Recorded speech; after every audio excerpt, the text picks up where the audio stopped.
The Guardians of Time menceritakan tentang sebuah keluarga di mana ada 4 orang sepupu yang secara nggak sengaja menemukan jalan menuju ke sebuah dunia yang misterius. Di sana mereka harus menghadapi kekuatan gelap dan juga binatang buas. Nah, pertanyaannya, apakah mereka bisa menemukan jalan kembali ke rumah? Daripada penasaran, mending langsung aja yuk kita saksikan alur ceritanya. The world needs him.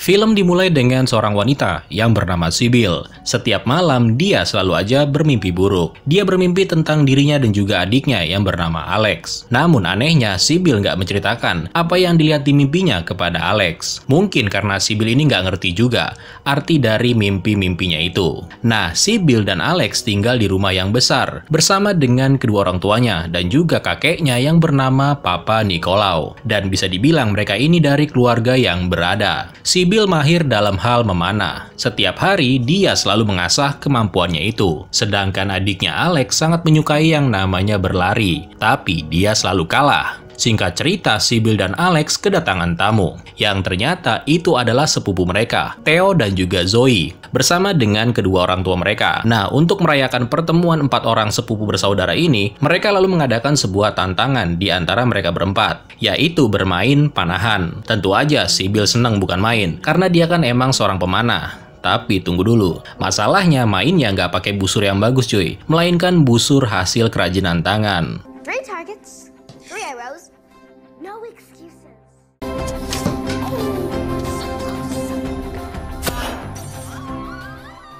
Nah, pas babak penentuan antara Sybil dan juga Zoe, tiba-tiba aja ada sesuatu hal yang mengganggu Sybil, sehingga membuat Zoe tampil sebagai pemenangnya. Dari sana, kemudian Sybil menentukan tantangan selanjutnya, dan kali ini adalah balapan lari. Mendengar hal itu, Alex jadi kecewa dan marah, karena dia tahu kalau dirinya selalu kalah dalam balapan lari. Alex yang ngambek kemudian masuk ke dalam rumah dan naik ke lantai 2. Nah, di sana tiba-tiba dia melihat sesuatu yang mencurigakan, tepat di ruangan yang selalu dimasuki oleh Papa Nicolau. Awalnya nggak ada hal yang aneh di dalam ruangan itu. Semua tampak normal aja.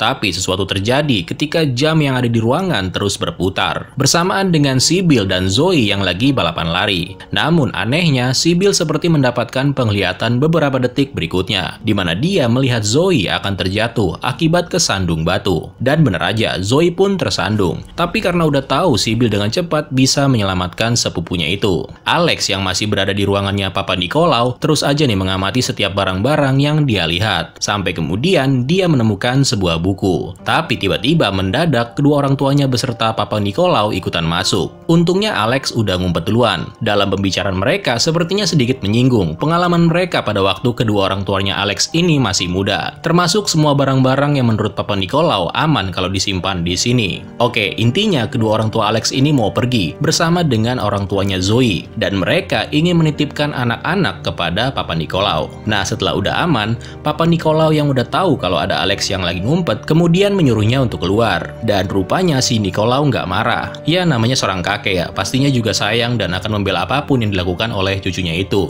Alex lalu memperlihatkan buku yang tadi sempat dia ambil. Papa Nicolau lalu menjelaskan kalau buku tersebut boleh dibawa sama si Alex. Tapi dengan syarat, Alex harus menjaganya, karena itu adalah salah satu buku yang paling penting yang dimilikinya. Next, kemudian setelah para orang tua pergi sambil diantar oleh Papa Nicolau, Alex yang udah punya buku baru lalu cepat-cepat ke kamar untuk membacanya. Nah, setelah itu Alex juga menunjukkan kepada yang lainnya, dan tentunya membuat semua orang jadi kaget. Pasalnya, nggak ada satupun di antara mereka yang pernah memasuki ruangan tersebut, apalagi sampai dipinjemin buku. Judul dari buku itu menuliskan sebuah siklus. Awal adalah akhir, akhir adalah awal.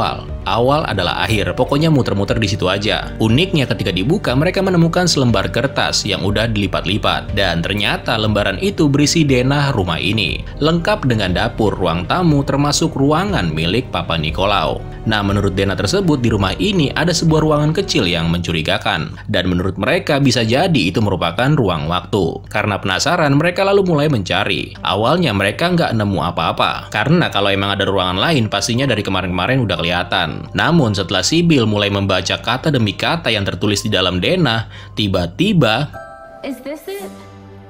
I've never seen this before.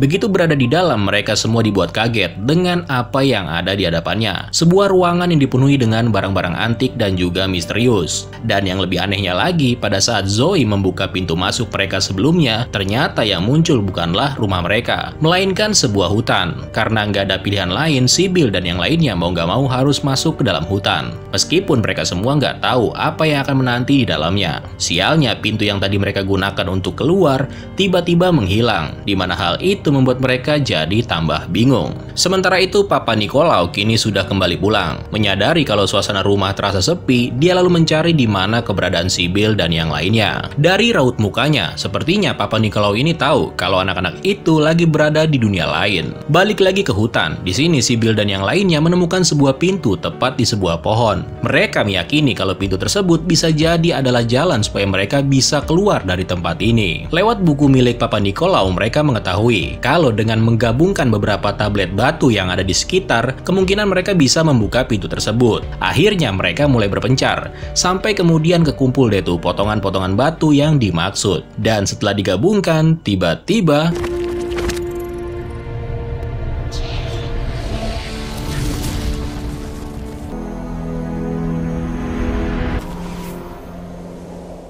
makhluk ini bernama Agot. Awalnya Agot bingung ketika melihat 4 sosok yang ada di hadapannya. Namun setelah melihat buku yang dipegang sama si Alex, makhluk itu pun kemudian mulai menceritakan semuanya. Tempat ini bernama Hutan yang Terlupakan. Sebuah tempat di mana orang yang akan dilupakan itu dibuangnya ke sini. Termasuk si Agot. Dia adalah pelindung jalan masuk atau penjaga pintu yang tadinya mau dibuka sama anak-anak ini. Agot menambahkan kalau Sybil dan yang lainnya berada di zaman yang ke-11. Yang itu berarti mereka adalah 4 orang pejuang yang dikenal sebagai para penjaga waktu. Agot rupanya nggak bisa membantu Sybil dan kawan-kawan untuk memasuki pintu tersebut. Hal itu dikarenakan dia nggak punya kuncinya, yang ternyata kuncinya itu udah dipisahkan jauh sebelumnya. Hal itu sengaja dilakukan karena kekuatan yang dimiliki oleh pintu tersebut, yaitu bisa membuat siapapun yang melaluinya berkelana kemanapun dan kapanpun yang dia mau. Agot lalu menjelaskan bagaimana caranya menyatukan kembali kunci yang udah terpisah itu dengan cara mengumpulkan 3 buah kristal waktu. Tapi belum selesai Agot melengkapi kalimatnya, tiba-tiba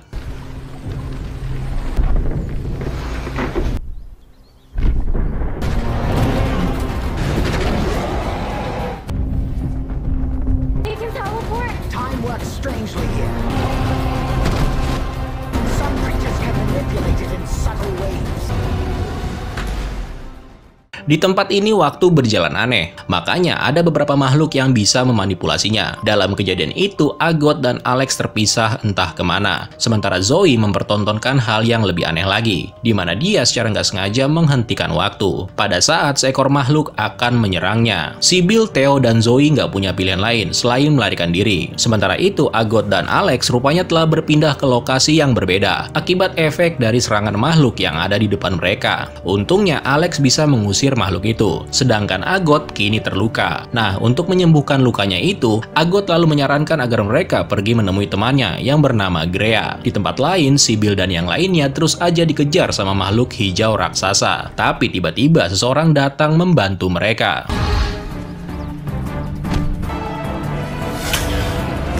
Well done, Shadow. Dia bernama Pamphilus bersama dengan hewan peliharaannya yang bernama Shadow. Sybil menjelaskan kalau mereka sebenarnya udah kehilangan adiknya yang bernama Alex. Pamphilus lalu memerintahkan Shadow untuk mencari keberadaan Alex dengan cara mencium aroma Sybil dan yang lainnya. Nah, setelah mendengar penjelasan mereka, Pamphilus akhirnya sadar kalau anak-anak ini adalah para penjaga waktu. Pamphilus lalu memperkenalkan diri sebagai mantan prajurit pengawal Atlantis. Dia mengatakan kalau mereka sekarang lagi berada di lokasi yang bernama Kairos, rumah bagi siapapun yang tersesat oleh waktu. Jadi tempat ini tuh kayak semacam kumpulan berbagai macam jenis hal apapun dari zaman apapun yang kemudian tersesat di sini. Nah, semua orang yang ada di tempat ini percaya akan adanya sebuah ramalan tentang kedatangan para penjaga waktu. Mendengar hal itu, Sybil dan yang lainnya ternyata masih bingung. Nah, mau nggak mau Pamphilus jelasin lagi nih lebih detail. Jadi di tengah eranya para dewa terjadi konflik antara Titan Kronos dan juga Titan Prometheus. Kronos yang kejam terperangkap di dunia luar, sedangkan Prometheus hidup berdampingan dan memilih untuk tinggal bersama dengan manusia. Mengetahui hal itu, Kronos jadi cemburu. Dia kemudian berusaha menghancurkannya, sehingga membuat dunia yang mereka pijak sekarang masuk ke dalam kehampaan waktu. Atau bisa dibilang kejadian ini berlangsung terus-menerus dan nggak selesai-selesai. Kairos merupakan garis pertahanan terakhir di antara konflik yang berlangsung selama ribuan tahun itu. Nah, di era yang ke-11 ada sebuah ramalan yang menyebutkan kalau mereka akan kedatangan 4 orang prajurit yang akan membawa mereka menuju kemenangan. Dan 4 orang tersebut adalah Sibyl dan yang lainnya. Guardians. Hold on. Sementara itu, Alex dan Agot tiba di lokasi tempat di mana seorang penyihir yang bernama Grea berada. Untungnya si Agot bisa dibawa tepat pada waktunya, karena dengan begitu Grea bisa mengobati lukanya si Agot. Grea lalu bercerita kalau dia dan Agot memiliki kisah yang sama-sama menyedihkan. Sosok yang membuat Agot terkurung adalah sosok yang sama, yang membuat Grea terpaksa hidup di tempat yang terkutuk ini. Sebuah lokasi di mana tanaman ataupun hewan gak akan bisa hidup. Sosok tersebut kebetulan udah lama menghilang. Tapi sekarang Grea bisa merasakan kehadirannya. Karena itu mereka harus cepat-cepat mengumpulkan 3 kristal waktu untuk membuka pintu rahasia sebelumnya. Ada 3 kristal yang harus dikumpulkan. Kristal kronosepsi, kronometri, dan juga kronologi. Yang ketiganya itu disembunyikan di dalam 3 kuil. Dan hanya keturunan Titan yang bisa memasuki kuil-kuil itu.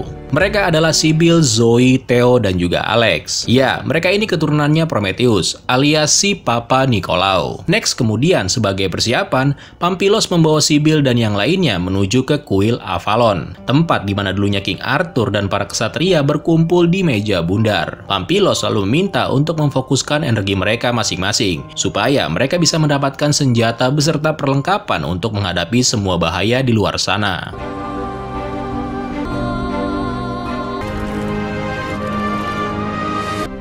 Who's next? That was incredible. Sementara itu, Grea menunjukkan sebuah benda ajaib kepada Alex. Benda tersebut bisa melihat seisi dari Kairos, mulai dari Atlantis dan lain sebagainya, termasuk juga ketiga saudarinya. Di sini, Alex sempat kesel.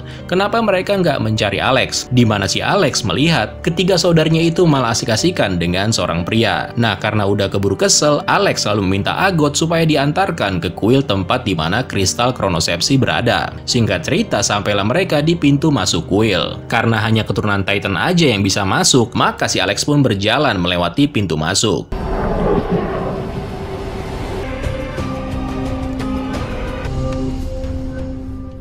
Alex kini berpindah ke lokasi yang berbeda, sebuah kuil besar di mana di dalamnya Alex menemukan sebuah kotak hitam, lengkap dengan kuncinya. Kejadian aneh kemudian terjadi pada saat Alex berniat mengambilnya. Patung-patung yang ada di sekitar terlihat akan hancur, tapi begitu Alex berhenti melangkah, patung-patungnya juga ikutan berhenti. Dan kalau dia mundur, patung-patungnya akan kembali seperti semula. Nah, di sini Alex sadar dengan makna dari kronosepsi, di mana kecepatan waktu, maju dan mundur itu saling berhubungan dengan yang lainnya. Kalau dia hanya melangkah maju, berarti waktu akan terus berjalan sampai semua patung menjadi hancur, termasuk kotak yang ada di hadapannya yang akan terlihat nggak layak seperti termakan usia. Karena itu, Alex selalu berjalan maju sampai semua patung menjadi hancur dan kotaknya juga termakan usia. Dari sana, dia berjalan mundur mengelilingi kotak, di mana kemudian patung dan juga kotaknya kembali seperti sebelumnya.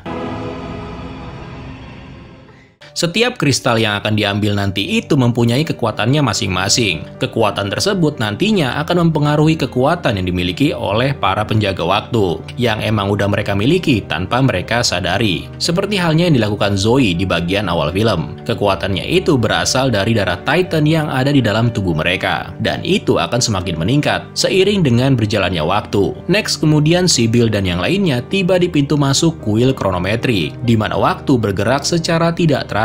Sibyl, Zoe, dan juga Theo kemudian memasukinya. Ketika di dalam, mereka menemukan kuil raksasa dengan jam pasir yang sudah memulai waktunya untuk mereka pecahkan. Nah, di sini Theo sepertinya mendapatkan kekuatan, di mana dia bisa mengingat semua hal yang udah dia dia lalui seumur hidupnya secara detail, termasuk buku milik Papa Nicolau yang sempat dia baca, dan itu terekam di dalam memorinya. Dari sini, Theo kemudian tahu apa yang harus mereka lakukan. Mereka lalu mengambil jam pasir yang ada di luar, dan kemudian membalikannya di atas altar, dan mereka berhasil mendapatkan kristal itu. Next, kemudian Pampilos lalu membuat sebuah barikade menggunakan batu yang udah dikasih kekuatan untuk mengantisipasi datangnya kegelapan, yaitu Deimos, pelayan tertinggi dari Kronos, yang tugasnya membebaskan Titan Kronos. Pada saat peperangan melawan bangsa Atlantis, Deimos berhasil dikalahkan dan dipenjara di suatu lokasi. His name was Deimos. Dan awan yang ada di hadapan mereka ini adalah sisa pasukan Deimos yang akan menebarkan ketakutan di malam hari. Nah, Deimos yang dimaksud adalah si Agot. Deimos dipenjara di dalam tablet batu, dan batu itu sengaja dihancurkan untuk memastikan kalau Deimos nggak akan bisa keluar. Deimos lalu mengambil wujud Agot demi untuk memperdaya para penjaga waktu. Jadi Agot dan Grea sama-sama jahat cuy. Mereka sengaja bersekongkol untuk mendapatkan apa yang mereka inginkan, yaitu mengeluarkan semua kristal dari kuilnya. Karena begitu semua kristal bisa dikeluarkan, maka Agot bisa mendapatkan kekuatan dari ketiga kristal itu. Sedangkan Grea bisa lepas dari kutukan yang ada di tempat ini. Apalagi begitu mereka tahu kalau Alex merupakan salah satu dari para penjaga waktu. Grea mencoba memanfaatkan celah yang dimiliki oleh Alex, yaitu bagaimana rasanya menjadi yang terkuat. You don't need your sister? Grea kemudian mengeluarkan kekuatan kristal kronosepsi ke dalam tubuh Alex. Dan setelah itu,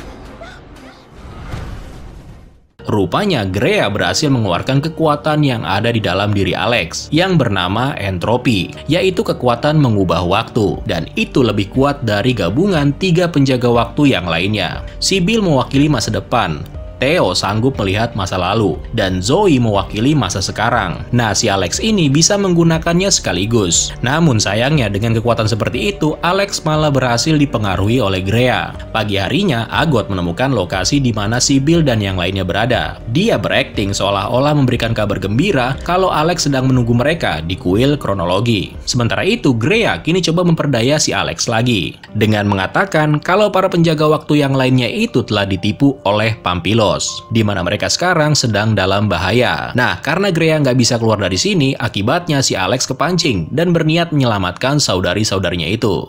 I'm finished with being small. I'm done with being weak. I'm through with being young.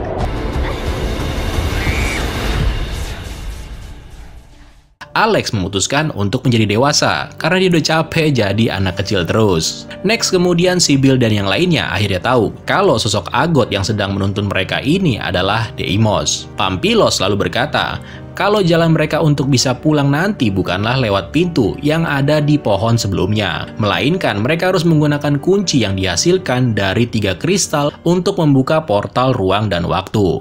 Deimos wants the power of the crystals, not the key. Tempest key unlocks time and space, not a door.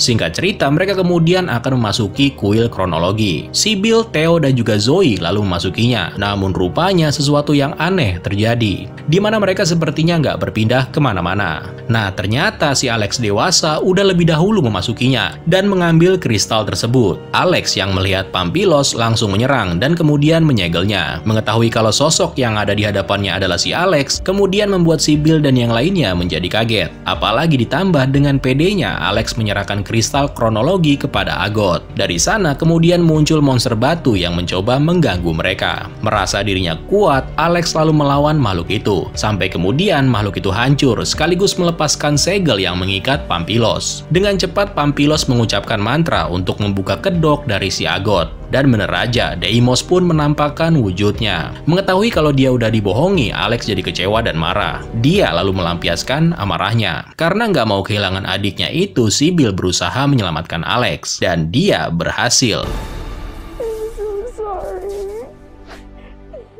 Tapi nggak lama setelah itu, Grea muncul dalam wujud aslinya. Alex sempat mencoba menaklukkan Grea, namun karena dia udah kembali ke wujud anak kecil, kekuatannya juga nggak sebesar pas dia lagi dewasa. Dengan memanfaatkan 2 kristal yang mereka miliki, keempat bersaudara ini lalu mulai memainkan waktu. Mereka mundur ke beberapa saat sebelumnya. Mereka mundur lagi dan mundur lagi. Tapi sialnya, si Deimos ini kan punya 1 kristal lagi. Makanya dia bisa mengantisipasi rencana Sybil dan kawan-kawan. Bahkan dengan pedenya, Deimos menghancurkan kristal miliknya itu. I don't want this. I want to destroy them. I want the power of the crystals. It's the only way to bring about the return. Namun dengan hancurnya kristal itu malah membuat Zoe bisa dengan mudah menghentikan waktu menggunakan kekuatannya sendiri. Mereka lalu merencanakan sesuatu dengan memanfaatkan kekuatan melihat masa depan milik Sybil. Alex lalu mencoba memperbaiki kristal kronologi, dan setelah kristal itu berhasil diperbaiki, Sybil kemudian menggunakannya untuk melihat masa depan, yaitu mimpi yang selama ini dia alami. Sybil selalu bermimpi tentang masa lalunya, di mana itu sebenarnya adalah sesuatu yang emang udah dipersiapkan Sybil untuk masa depan.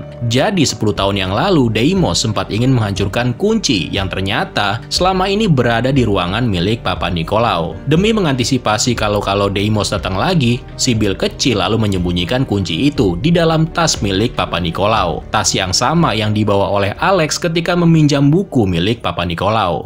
What? The Tempest key. I put it in the messenger bag 10 years ago. Alex! It's here. It's in the bag. Go. Tear open the lining. Sementara itu, Grea memilih untuk mundur setelah sebelumnya dia mendapatkan serangan dari Shadow yang udah kembali dari petualangannya. Kemudian setelah kuncinya ditemukan, keempat bersaudari ini lalu menyatukannya dengan 3 kristal.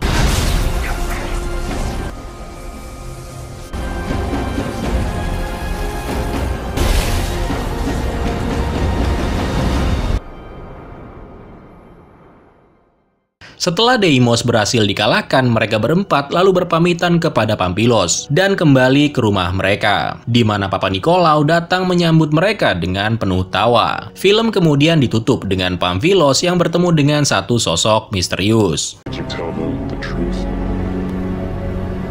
I told them what they needed to know. But if I lay down and I play dead and I stay dead, baby you'll get. Film ini menurut gue ya, punya sesuatu untuk bisa menjadi film yang luar biasa. Mungkin karena terlalu banyak konsep-konsep mitologi dan lain sebagainya, jadinya kayak gado-gado. Padahal alur ceritanya bagus cuy. Kalau menurut kalian gimana? Bagus nggak? Oke lah kalau gitu, sekian dulu untuk hari ini. Terima kasih buat yang udah nonton dan sampai jumpa di video selanjutnya. Keren lo semua. Ciao. But if I lay down